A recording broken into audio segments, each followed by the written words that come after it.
This time we're going to be hanging our colours from the last wash. I'm going to show you how I do it on my era, and we've got our trusty little hanger rack for our hangers right beside us where we're in our workspace. So I'll show you just straight from the basket how I do it.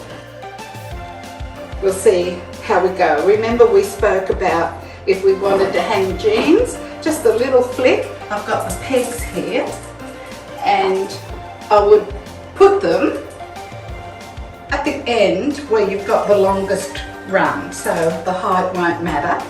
If it does, if you've got larger ones, just lift the rack up a little and you've got plenty of hanging space there for the longer legs.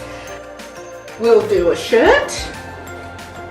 I'll do a little flick and make sure everything is turned back in the right way, because remember we want to save time.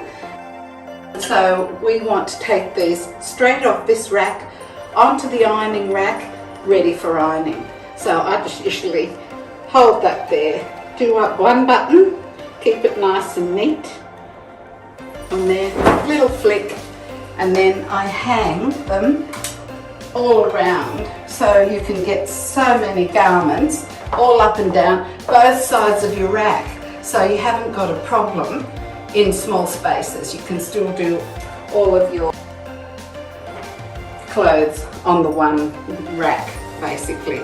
So little flick, another pants, oops, my little bag came off, but I can just pop that there.